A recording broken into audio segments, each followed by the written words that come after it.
Sarah smirked, eyes as cold as a winter gust on the West Plains, and said, "I'm pregnant, Ethan, but the baby's not yours."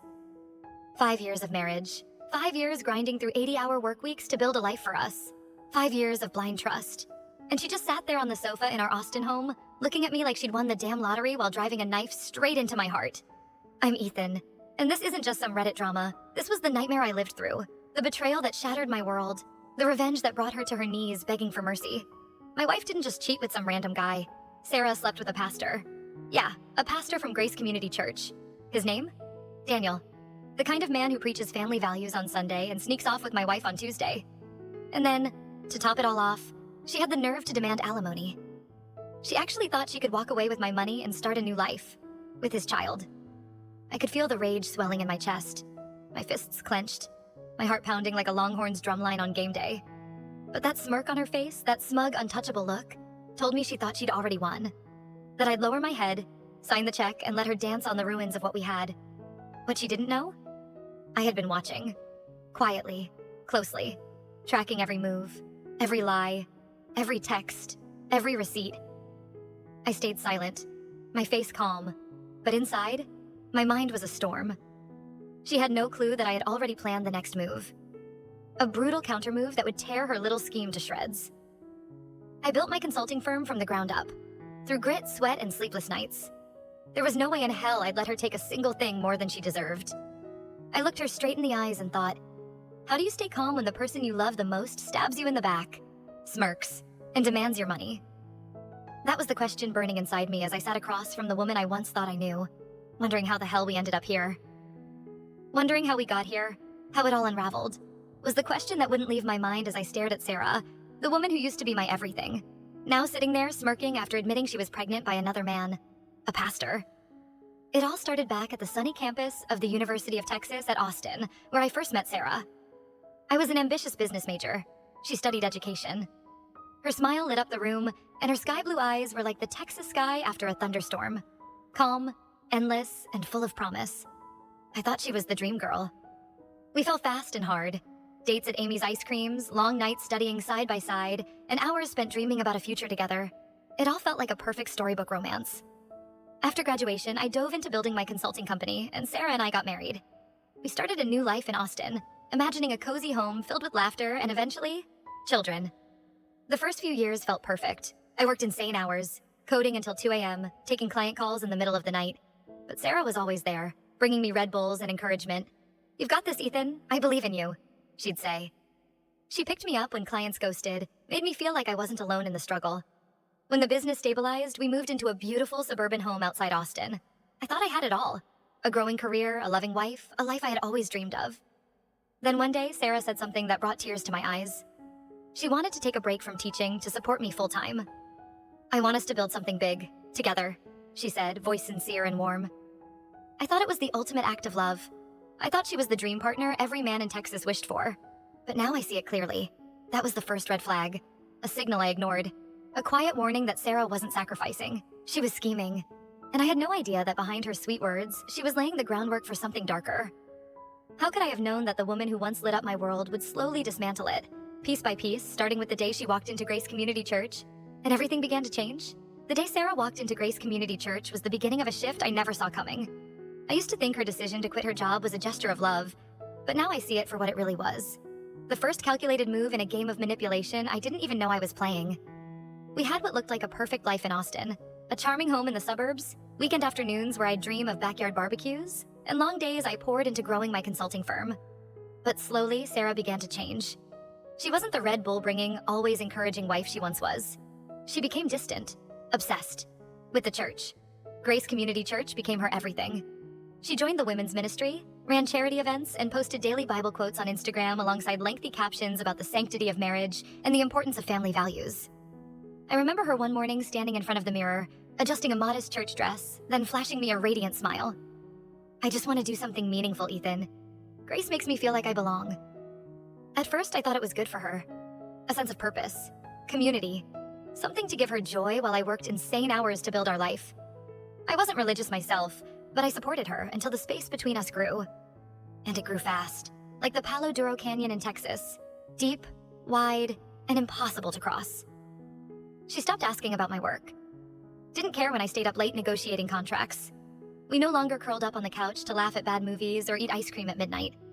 All she talked about was church, the meetings, the people, the events. As if I'd vanished from her world completely. I tried to reach her. I tried to hold on. I'd ask, "How was your day, Sarah?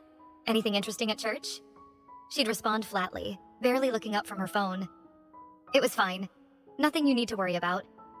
She shut me out. And it felt like Grace Community Church had become her new husband, and I was just a ghost in the home we once built together. How could I have known that the church wasn't just her place of worship, but the place where she'd start the affair that would tear everything apart? Grace Community Church wasn't just a place where Sarah found faith, it was where she began the affair that would unravel everything. I couldn't have known at the time. I only saw the growing distance, the way she became a stranger inside our own home in Austin. I tried to pull her back. I tried to talk to her. But over time, it became painfully clear. Sarah wasn't the woman I had married anymore, and her changes went far beyond church obsession. They became suspicious, strategic, and deeply unsettling. It started small, details easy to overlook, but they quickly piled up into something I could no longer ignore. Suddenly, Sarah cared about my finances. She never used to. Before, all she needed was the credit card for groceries or the occasional shopping spree. But now she was asking things like, "How much did your firm make last quarter, Ethan? And what's the current valuation of the company? Are there any assets I don't know about?" At first, I thought maybe she wanted to be involved in the business, that she was just curious. But then I caught her snapping pictures of financial documents I'd left on my desk. And one night, around 2 a.m., I woke up to see her rummaging through my home office. The glow of her phone lit up stacks of paperwork as she quietly scanned them. "I was just tidying up," she said, voice trembling. But I knew. She was lying. She was preparing for something. And a chill ran through me at the thought. Then came the strange schedule. Sarah began staying out late. Weekend trips with the church group. She'd leave the house in one outfit. Modest, conservative, but return in another with a half-hearted excuse like, "Oh, I spilled coffee on myself." I wanted to believe her. God knows I did. But the unease in my gut grew stronger by the day. She got defensive anytime I asked, "Where are you going tonight, Sarah? Who'll be there?" "Just the women's circle. Church stuff. Stop worrying," she'd reply coldly. But her eyes darted away. Her voice lacked warmth. It was distant, frosty, like a winter morning on the Texas plains after a hard freeze. How could I not suspect something darker was unfolding? The woman who used to be the light of my life was now hiding behind a wall of secrets I couldn't climb. And soon enough, those secrets would explode into a truth that would gut me to the core. The secrets Sarah kept from me, secrets I could never quite touch, had already begun to gnaw at the back of my mind. The late nights, the odd questions about my finances, the photos of confidential documents, the unexplained schedule changes. I tried to tell myself I was being paranoid, that I was just stressed from work, that maybe, just maybe, I was overthinking it. But then came the night when everything became crystal clear, when I smelled the scent of betrayal on the woman I once loved more than life itself. It was a late evening in Austin. I just finished a client call, drained, ready to collapse on the sofa with a Lone Star beer. Sarah walked in, later than usual. Her hair was tousled, her makeup smudged, more than what I'd expect after a Bible study. And then I caught it. That sharp, unfamiliar cologne clinging to her clothes. Not mine. Not anything I'd ever worn. I sat there, my heart pounding, doing my best to keep calm. "How was your evening, Sarah?" I asked quietly. "Another church group meeting?" She didn't even look at me. She kicked off her shoes and muttered, "Yeah, Bible study ran long. We grabbed dinner after. You know how it is." But I didn't, because Bible study usually ended by 8. And it was well past midnight. What kind of dinner lasted 4 hours? I took a slow breath and tried to keep my voice steady. "Smells like someone spilled cologne all over you." That was the moment she changed. Not into someone guilty, but into someone defensive. Someone with a secret she was desperate to protect. She crossed her arms and snapped, "Are you serious right now, Ethan? You finally noticed me? If you weren't always buried in your office, maybe you'd know what I've been doing." That wasn't an answer. It was a deflection, and it landed like a punch to the gut, making me feel like I was the one in the wrong, like I had neglected her, like I had driven her into someone else's arms, but I couldn't shake the scent. That cologne, foreign and lingering, whispered the truth I wasn't ready to hear. She had been with someone else. I could have pushed harder. I could have demanded answers right then and there. But I didn't. Because I knew if I cornered her, she'd cry, flip the script, paint me as the paranoid, neglectful husband. No, I needed proof. I needed to keep my cool. But how do you sit in silence when the scent of another man is screaming at you from your wife's skin? The scent of another man on Sarah, the one that whispered betrayal louder than any scream, made one thing brutally clear: I could no longer lie to myself.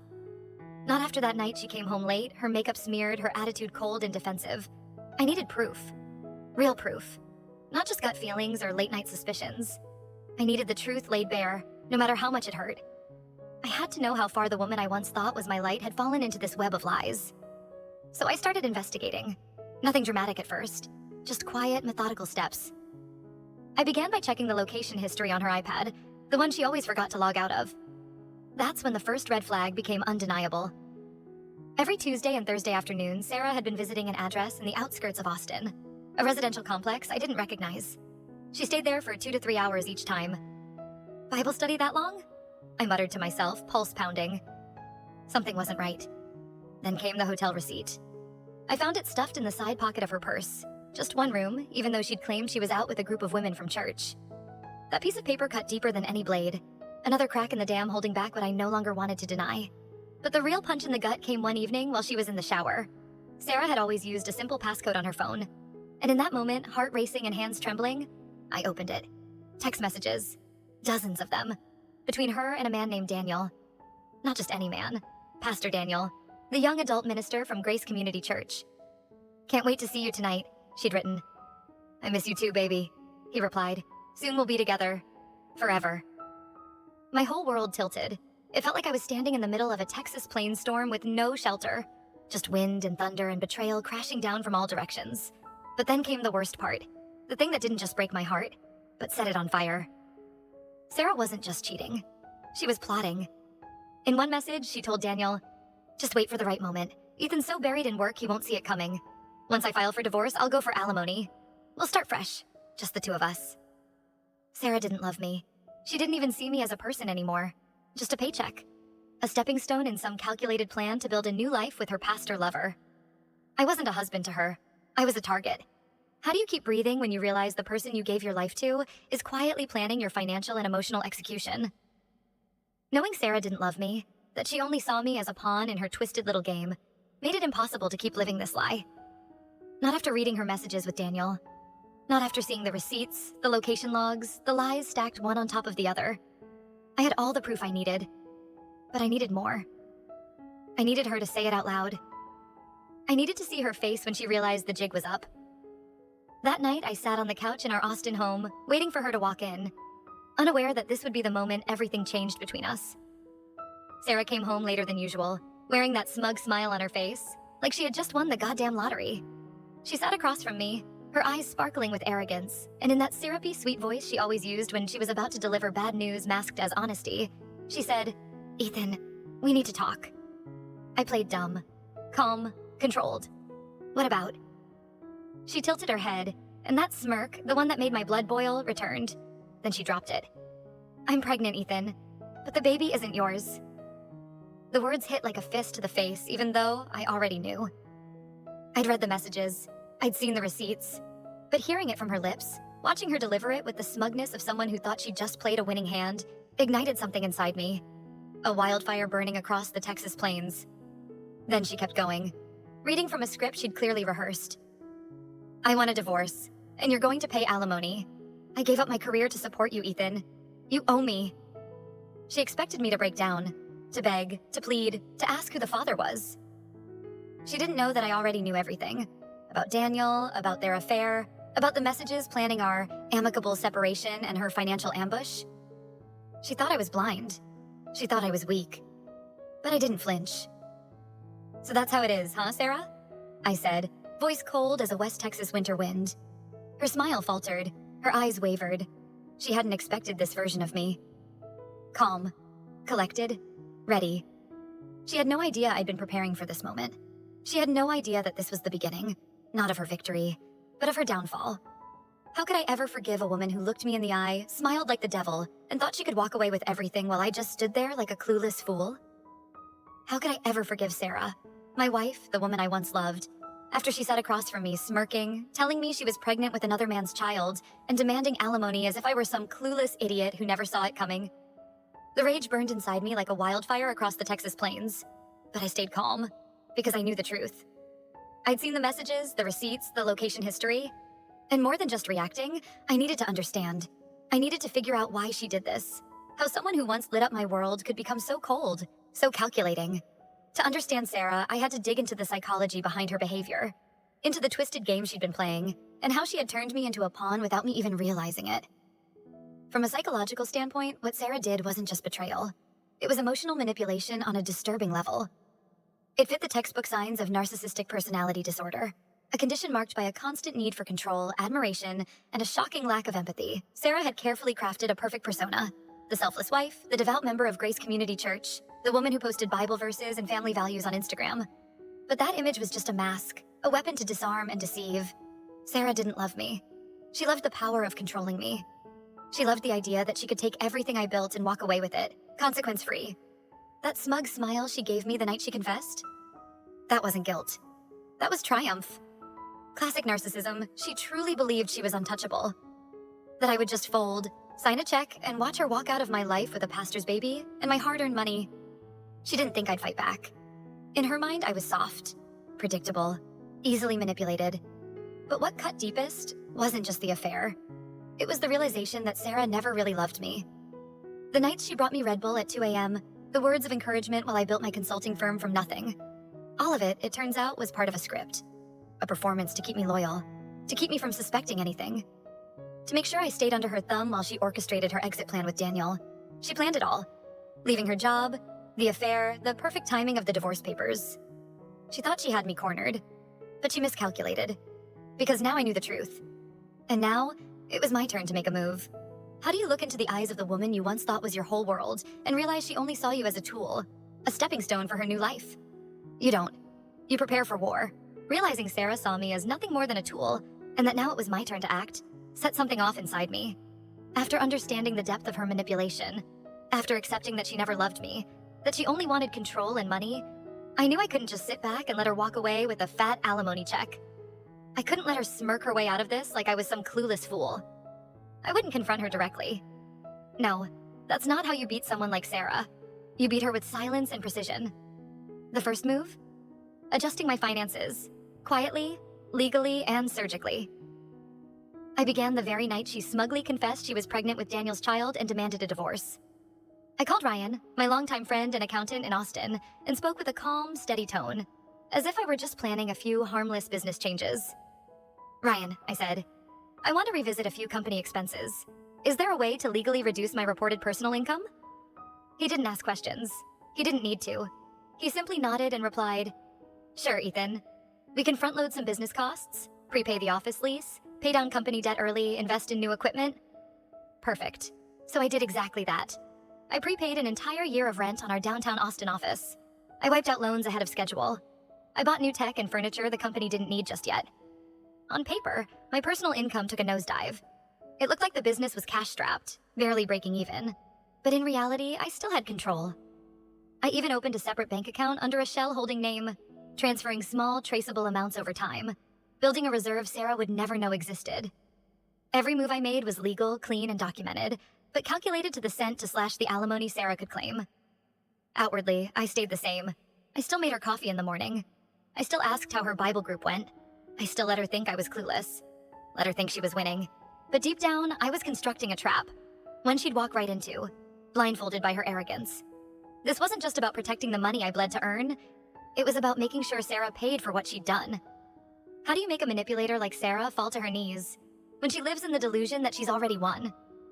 You let her climb higher, then you take the ladder away. How do you make a manipulator like Sarah drop to her knees when she's living in the illusion that she's already won? That question haunted me after I quietly adjusted my finances, prepaid business expenses, and built a private safety net she couldn't touch. I'd made sure Sarah wouldn't get the alimony she was scheming for. But I wanted more. I wanted her to pay. For betraying me. For smirking at my pain. For thinking I was a clueless fool. So I decided to expose the truth. Not to her, but to the one place she cared about most. The one place where she had spent months crafting a fake persona. Grace Community Church. I gathered everything. The text between her and Daniel, the youth pastor, hotel receipts for single occupancy rooms, location history showing her weekly visits to his apartment complex, screenshots of her messages to Daniel planning the divorce and alimony setup. I compiled it all into a neatly organized folder, attached a calm, respectful letter addressed to the church board. "It pains me to bring this to your attention," I wrote. "But as the former husband of Sarah, I feel a moral obligation to share that she has been engaged in conduct that directly contradicts the values of your congregation. Enclosed is documentation of her affair with Pastor Daniel, including evidence that she is pregnant by him, and her plan to exploit our divorce for financial gain."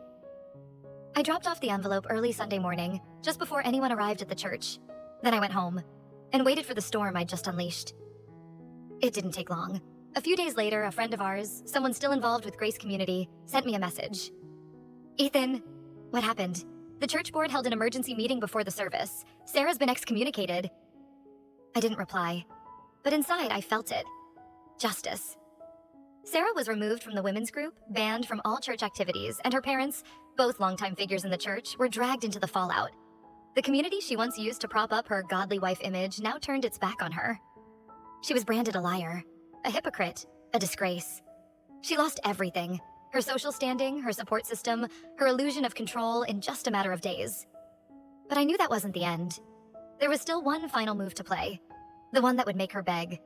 Because Sarah was still clinging to the last thing she thought she had left: my money. How do you make Sarah truly crumble when she's still clinging to the last thing she thinks she owns? Alimony? That was the question I asked myself after exposing her betrayal to the Grace Community Church, after she was excommunicated and lost the reputation she had carefully built in Austin. I had turned the community against her, but I wanted to go further. I wanted to cut off every possible lifeline she had left. And I knew that the alimony she was demanding was the final thing she was holding on to. I had already adjusted my financials to lower my personal income on paper, but now it was time to play the final move, the alimony trap that would make her willingly give up everything, without even realizing it. I offered Sarah a one-time lump sum, $70,000, to permanently waive all future alimony claims. I knew she was desperate. After being ostracized from the church, she was unemployed, friendless, and living out of her car in the HEB parking lot in Austin. I called her, my voice calm, like I was making a business offer. "Sarah, I'm done with monthly alimony games. Here's my proposal. $70,000, one-time payment. You sign away all future spousal support claims. You get the check today." She paused, her voice shaky. I don't know, Ethan." I replied, cold as a West Texas wind. "You have 24 hours to decide. After that, I take it to court and you'll get nothing." I knew she had no options left. No job, no allies, and 70 grand looked like a lifeline, even though it was just a fraction of what she could have tried to squeeze out of me in long-term alimony over the years. Just a few hours later, Sarah called back, her voice small. "I agree."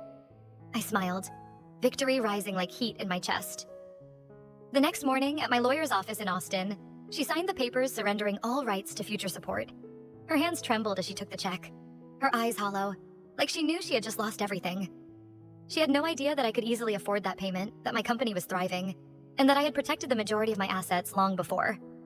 Sarah thought she had won, but she had walked straight into the trap I set and gave up everything without even knowing it.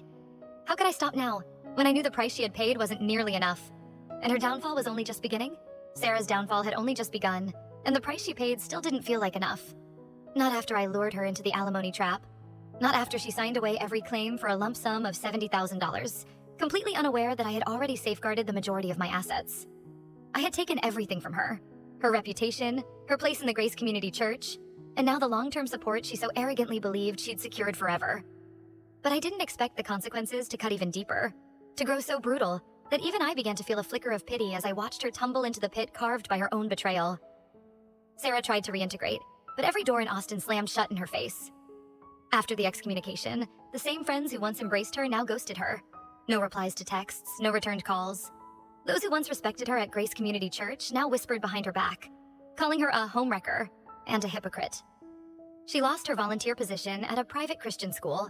Administrators told her, "Your current reputation doesn't align with our values." Sarah applied elsewhere, but word had spread through Austin's tight-knit community like wildfire across the Texas plains.